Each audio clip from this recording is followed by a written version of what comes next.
Assalamu alaikum.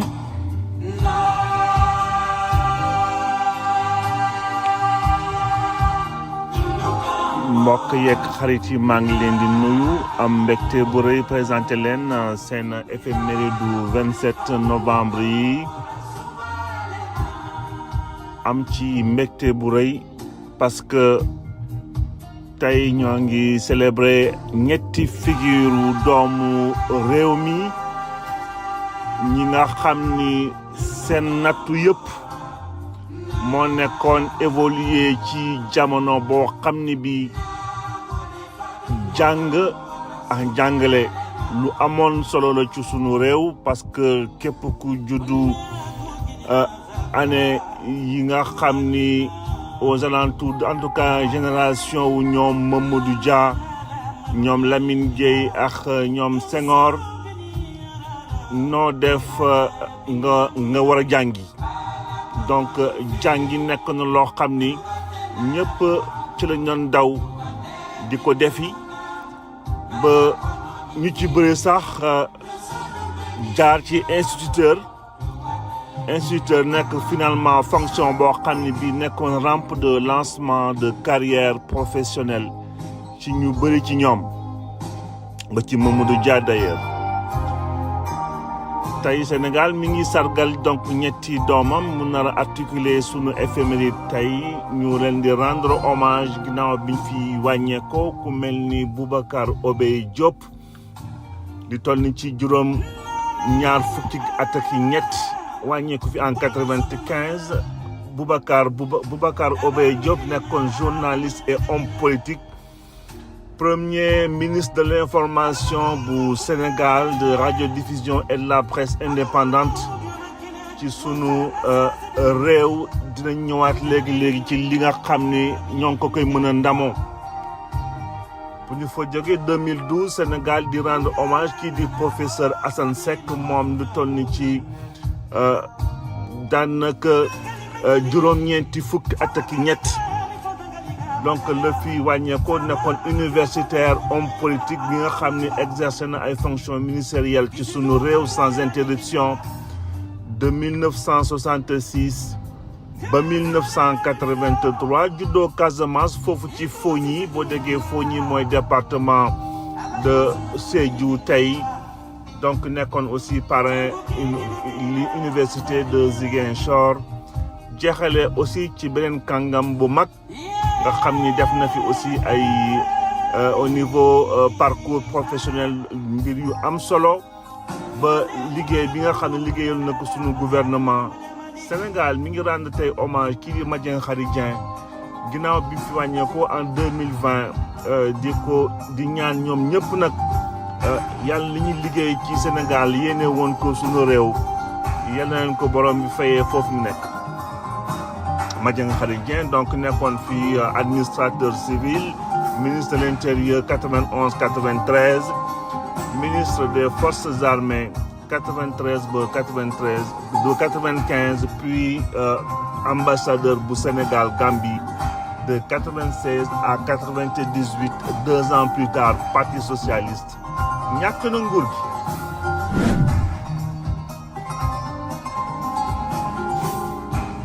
donc mbiri yaa ngi noonu articulé ko donc ci ñetti kilifa yi commencé ko ci di Boubacar Obey Diop di fàttali rek Boubacar Obey Diop nekkoon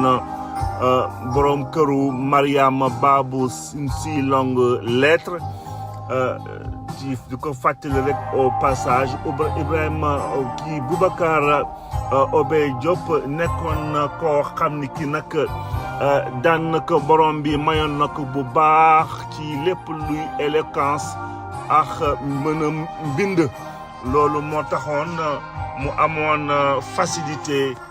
ci lépp li nga xam ni daawoon na ko def Boubacar Obey Diop juddoo Bambey en 1922 donc homme politique bu engagé commencé woon nag politique ci teel duggoon SFIO ba parti socialiste sénégalais d'action sociale bu Lamine Gueye en 57 kilifa ji à partir de ce moment d'ailleurs la nekkoon fii ci li ko yàlla mayoon ci ay lumière directeur bu journal bi naan Afrique en marche depuis biñ ko sosee amoon aussi ay responsabilités yu commencé woon di enchaîner wu gars yi di ko solliciter fu ne ci mënam mbindam ba noonu lañ ko defee rédacteur en chef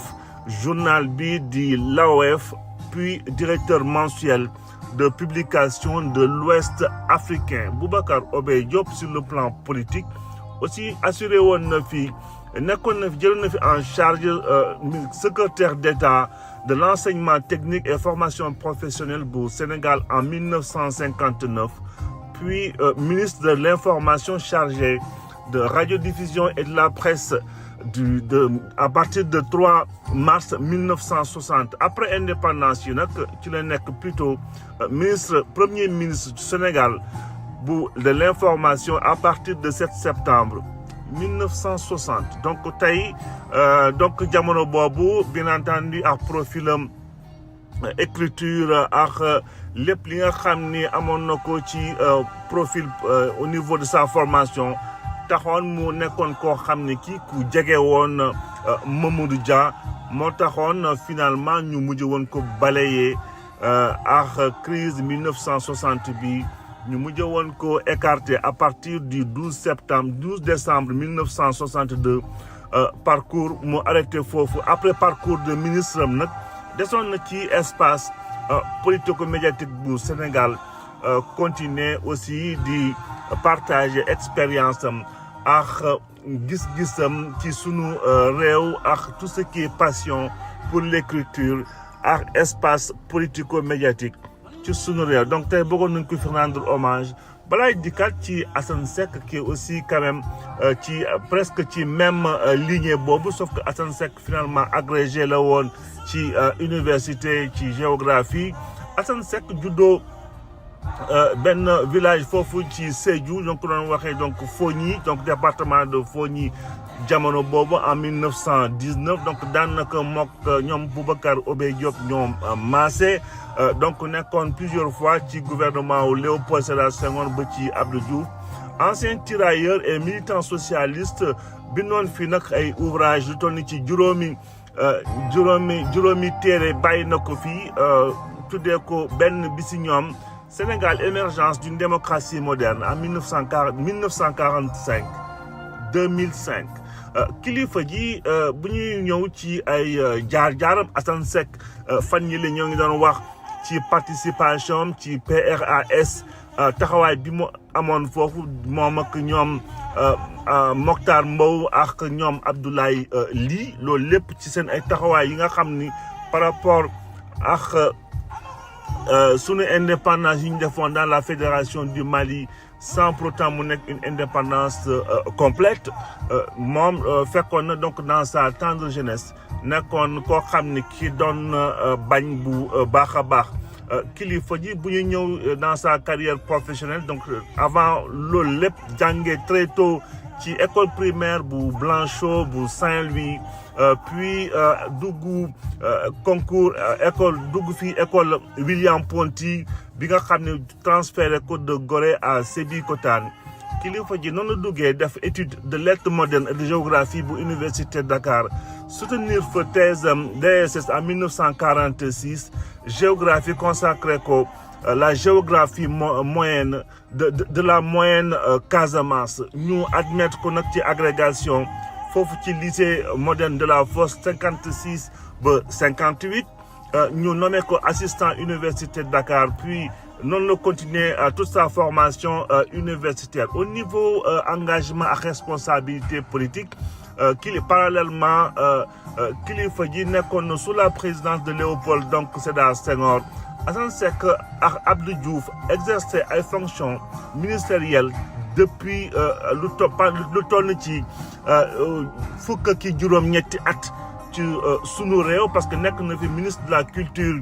de 66 à 68 ministre de l'éducation nationale ci 68 ba 73 et ministre aussi des affaires étrangères ci sunu réew à partir de 5 avril 73 ba 21 novembre 75 professeur Assane Seck ñoo ngi koy attribué aussi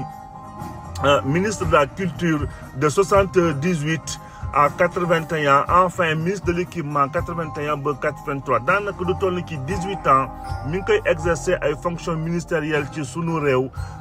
defoon fi donc ay mbir yu amoon taxawaay bu am solo amoon respect ci ñi nga xam ni ay moromam la ñu woon ci génération am bëggoon nañ ko fi tey rendre hommage balaa ñuy dikkaat en dernier